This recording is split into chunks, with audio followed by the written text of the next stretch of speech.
Hello વિદ્યાર્થી મિત્રો, biosphere ઇનસાઇટમાં આપ સૌનું સ્વાગત છે. મિત્રો, ગયા લેક્ચર સુધીની અંદર આપણે જે નરજન્યુ હતો એને આપણે માદાજન્યુ સુધી પહોંચાડી દીધો છે, રાઈટ? એટલે કે વરરાજો જે છે એ કન્યા પાસે પહોંચી ગયો છે. હવે શું પ્રક્રિયા થાય છે? એટલે કે નરજન્યુ છે એ ભ્રૂણપુટ સુધી પહોંચી ગયા પછી આગળની જે પ્રક્રિયા છે એ કઈ થતી હોય એ આપણે ભણવાની છે.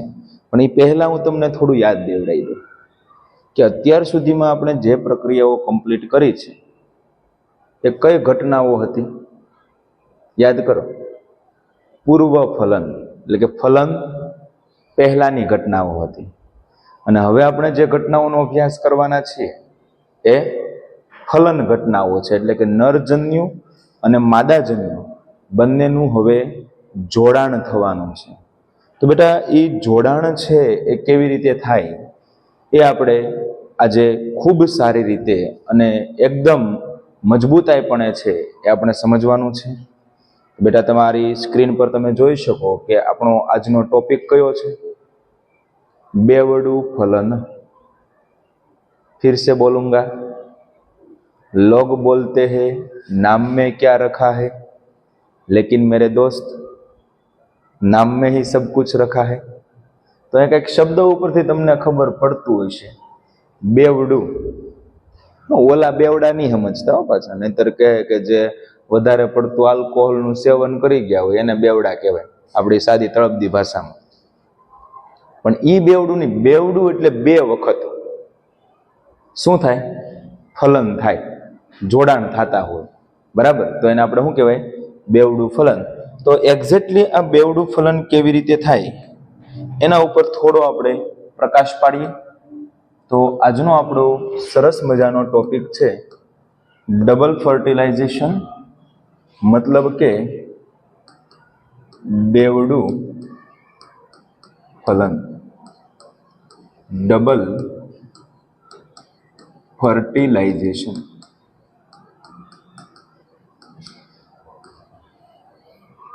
ડબલ ફર્ટિલાઇઝેશન સમજાવવું પહેલા હું તમને આપણે જે લાસ્ટ લેક્ચર સુધીમાં જે વાત અટકી હતી ત્યાં થોડો આપણે પ્રકાશ પાડીએ. આ શું છે? ભ્રૂણપુટ છે. શું છે? ભ્રૂણપુટ, બરાબર? હું તમને અહીંયા ખાલી જાણકારી માટે કહી દઉં કે આ કયો છેડો છે? અંડક તલ છેડો છે. આ કયો છેડો છે? અંડક છિદ્રીય છેડો છે. હવે તમને ખ્યાલ છે કે અંડક તલ છેડે 3 કોષો રહેલા હતા અને આ ત્રણેય કોષોને તમે શું નામ આપતા હતા? પ્રતિધ્રુવીય કોષો, બરાબર? અને અંડક છિદ્રીય છેડે પણ 3 કોષો હતા, બરાબર? અને આ જ ઇમ્પોર્ટન્ટ હતા. 2 સહાયક કોષ હતા અને વચમાં હતો અંડકોષ. અને ખૂબ અગત્યની વાત કે સેન્ટરની અંદર કેન્દ્રસ્થ કોષ હતો જે દ્વિકીય હતો, બરાબર? સમજો શું થાય છે. પરાગરજ સ્ત્રીકેસર આંતરક્રિયાઓના અંતે આપણને એટલો અંદાજ આવ્યો કે અંડક છિદ્રીય છેડા તરફના જે 2 સહાયક કોષો છે લખી દો. 2 સહાયક કોષો છે. એ 2 સહાયક કોષો આપણો કેન્દ્રસ્થ કોષ, બરાબર? અને આ આપણા પ્રતિધ્રુવીય કોષો. પ્રતિધ્રુવીય કોષો, બરાબર? 2 સહાયક ને આ વચ્ચે રહ્યો આપણો કયો? અંડકોષ, જે માદાજન્યુ છે. બધાની પ્લોઇડી લખી દઉં કારણ કે અહીંયા પ્લોઇડીને આધીન પ્રશ્નો બની શકે. અંડકોષો n હોય, કેન્દ્રસ્થ કોષો 2n હોય, પ્રતિધ્રુવીય કોષો n હોય. બરાબર? ઓકે. તો આવું કંઈક ભ્રૂણપૂટ હતું અને એ ભ્રૂણપૂટની અંદર બે નરજન્યુ બંને સહાયક કોષો પૈકી એક સહાયક કોષની અંદર પ્રવેશ થયા છે. રાઈટ? જે બે નરજન્યુ હતા એ બે સહાયક કોષો પૈકી એકની અંદર દાખલ થયા. રાઈટ? હવે શું થાય છે? તો આમાંથી જે એક નરજન્યુ છે એ ગતિ કરશે. એક નરજન્યુ શું કરશે? ગતિ કરીને ક્યાં જશે? કેન્દ્રસ્થ કોષ તરફ. રાઈટ? અને ન્યાય જોડાઈ જશે. સમજો, એક નરજન્યુ તો ક્યાં ગયો? એક નરજન્યુ ગતિ કરીને ગયો કેન્દ્રસ્થ કોષ પાસે. તો સાંભળજો, કેન્દ્રસ્થ કોષના કોષ કેન્દ્ર સાથે કોણ જોડાઈ ગયું? નરજન્યુનું કોષ કેન્દ્ર જોડાઈ. એટલે શું બન્યું? કેન્દ્રસ્થ કોષની સાથે નરજન્યુ જોડાઈ ગયો એટલે બન્યું પ્રાથમિક ભ્રૂણકોષ કોષ બન્યું. રાઈટ? શું બન્યું? પ્રાથમિક ભ્રૂણકોષ કોષ. જો કેન્દ્રસ્થ કોષ 2n હતો, નરજન્યુ n આવ્યો તો પ્રાથમિક ભ્રૂણકોષ કોષ કેવો બને? 3n બને. અને બેટા યાદ રાખવાનું, એને ઇંગ્લિશમાં શું કહેશું? પેક કહેવામાં આવે. PEC. What is PEC full form? તો યાદ રાખવાનું, પ્રાઇમરી એટલે કે પ્રાથમિક, એન્ડોસ્પર્મ એટલે કે ભ્રૂણકોષ, અને સેલ એટલે કોષ. પ્રાથમિક ભ્રૂણકોષ કોષ, પ્રાઇમરી એન્ડોસ્પર્મ સેલ. રાઈટ? તો હું જો આવીને આવી આકૃતિ એક બાજુમાં દોરું એટલે આપણને વધારે ઇઝીલી સમજાય કે કેવું કેવું રૂપાંતરણ થતું જાય છે એ સમજતા જજો. બરાબર? જો અહીંયા કેન્દ્રસ્થ કોષ હતો એની સાથે નરજન્યુ જોડાઈ ગયું એટલે હવે આ જે કોષ બની ગયો એ કોષ કયો બની ગયો? પ્રાથમિક ભ્રૂણકોષ કોષ બની ગયો. આટલું ક્લિયર? હા કે ના? હા. અને એક વસ્તુ બેટા ધ્યાનથી સમજજો કે આ પ્રાથમિક ભ્રૂણકોષ કોષ છે એનું જે કોષ કેન્દ્ર હોય એને કહેવાય પ્રાથમિક ભ્રૂણકોષ કોષ કેન્દ્ર. બરાબર? કન્ફ્યુઝન બિલકુલ ન હોવી જોઈએ કે એક નરજન્યુ કેન્દ્રસ્થ કોષ સાથે જોડાય ત્યારે પ્રાથમિક ભ્રૂણકોષ કોષ બને અને એના કોષ કેન્દ્રને પ્રાથમિક ભ્રૂણકોષ કોષ કેન્દ્રને એટલે કે પેન તરીકે ઓળખવામાં આવે. What is full form of pen? તો P નું હમણાં જોયું એમ પ્રાઇમરી એન્ડોસ્પર્મ અને N ફોર ન્યુક્લિયસ. બરાબર? Nucleus, primary endosperm, nucleus. અહીંયા કોષ કેન્દ્ર છે એટલે ન્યુક્લિયસ, અહીંયા કોષ છે એટલે સેલ. પેન અને પેક બન્યું. બેટા આ જે પ્રક્રિયા થઈ, બરાબર સમજો કે કેન્દ્રસ્થ કોષની નરજન્યુ સાથે જોડાવાની જે પ્રોસેસ છે એને કહેવામાં આવે ત્રિકીય જોડાણ. શું કીધું એને? ત્રિકીય જોડાણ. સાંભળજો, એને કહેવામાં આવ્યું ત્રિકીય જોડાણ. કોને કહેવાય?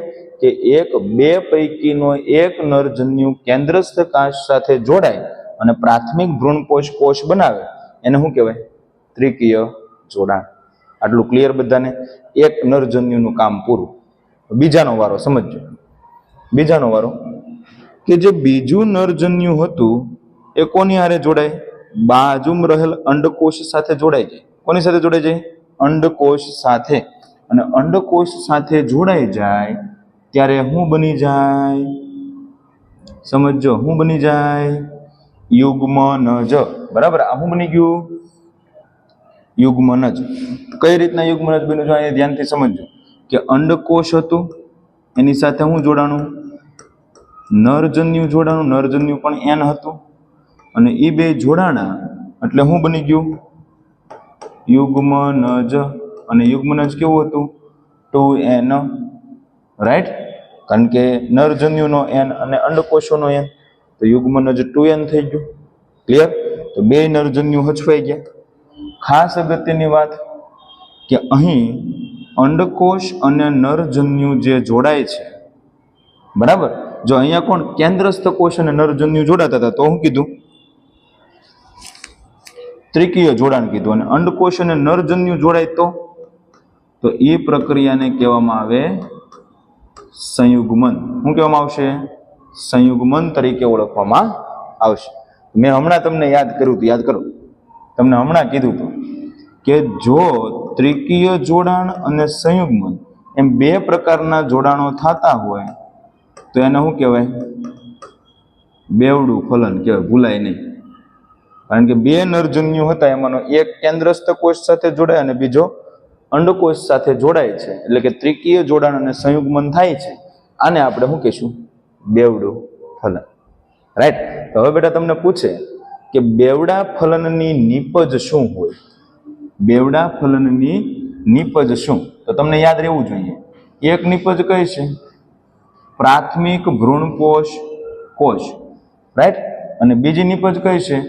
યુગ્મનજ. બરાબર? આ બંને બેવડા ફલનના અંતે બનતું હોય. ક્લિયર? તો હવે એક વસ્તુ આપણને બેટા હાવ ક્લિયર થઈ ગઈ કે કેન્દ્રસ્થ કોષ હતો જે એ ત્રિકીય જોડાણમાં વપરાઈ ગયો, અંડકોષ હતો એ સંયુગ્મનમાં વપરાઈ ગયો. વધ્યું કોણ? પ્રતિધ્રુવીય કોષો અને સહાયક કોષો. તો હવે ધીરે ધીરે ધીરે ધીરે ધીરે ધીરે એ પ્રતિધ્રુવીય કોષો છે એ શું પામવા લાગે? વિઘટન પામવા લાગે. અને સહાયક કોષો પણ ધીમે ધીમે શું પામવા લાગે? વિઘટન પામવા લાગે. એટલા માટે એનું નામ અહીં હું લખી દઉં. શું લખી દઉં? વિઘટિત પ્રતિધ્રુવીય કોષો. વિઘટિત પ્રતિધ્રુવીય કોષો. ક્લિયર? યસ ઓર નો? હવે એનું કઈ કામ છે નહીં. બરાબર? તો આવી રીતના આપણી પાસે બે વસ્તુ નિર્માણ પામી છે, યુગ્મનજ અને ત્રિકીય કોષ તરીકે. કોણ? પ્રાથમિક ભ્રૂણપોષ કોષ. સર હવે એનું આગળ શું થાય? તો બહુ અગત્યની વાત, ભૂલાય નહીં, ભૂલાય નહીં.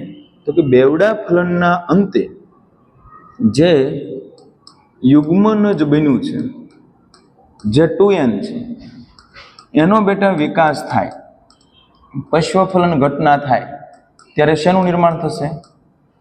ભ્રૂણનું નિર્માણ થશે. શેનું? ભ્રૂણનું. અને જે આપણી પાસે પ્રાથમિક ભ્રૂણકોષ કોષ બન્યો છે, પ્રાથમિક ભ્રૂણકોષ કોષ બન્યો છે, એનો વિકાસ થાય ત્યારે શું બને? તો ભ્રૂણકોષ બને. શું બને? ભ્રૂણકોષ. ભ્રૂણકોષ 3n હશે, ભ્રૂણ 2n હશે. કેમ? તો કે યુગ્મનજ 2n હતું, પેક છે 3n હતું. Clear? Yes or no? Yes. પણ બીજી એક વાત યાદ રાખવાની કે સર આ બેમાંથી પહેલો વિકાસ કોનો થાય? બહુ અગત્યની વાત છે કે પહેલા સર ભ્રૂણનો વિકાસ થાય, ભ્રૂણકોષનો વિકાસ થાય. તો યાદ રાખજો કે પહેલો વિકાસ છે એ કોનો થાય? ભ્રૂણકોષનો. અને સેકન્ડ વિકાસ છે કોનો થાય? ભ્રૂણનો. સાહેબ એવું કેમ? શું કામ ભ્રૂણકોષનો વિકાસ પહેલા થાય? તો યાદ રાખવાનું કે ભ્રૂણને વિકાસ પામવા માટે જે કાંઈ પોષણની જરૂર પડશે એ શેમાંથી મેળવશે? ભ્રૂણકોષમાંથી મેળવશે. પણ એના વિશે છે એ આપણે આગળના લેક્ચરની અંદર પશ્વફલન ઘટનાઓ ભણશું ત્યારે વિશેષ વાતો કરશું કે ભ્રૂણનો વિકાસ કેવી રીતે થતો હોય, ભ્રૂણકોષનો વિકાસ કેવી રીતે થતો હોય. ખૂબ સરસ રીતે અને ખૂબ મજા પડે એવી રીતે છે આપણે અભ્યાસ કરશું. તો આજના લેક્ચરની અંદર આટલે સુધી અટકીએ. આગળની વાતો છે એ આવનારા વિડીયો લેક્ચરની અંદર કરશું. તો મળીએ છીએ આવતા લેક્ચરમાં.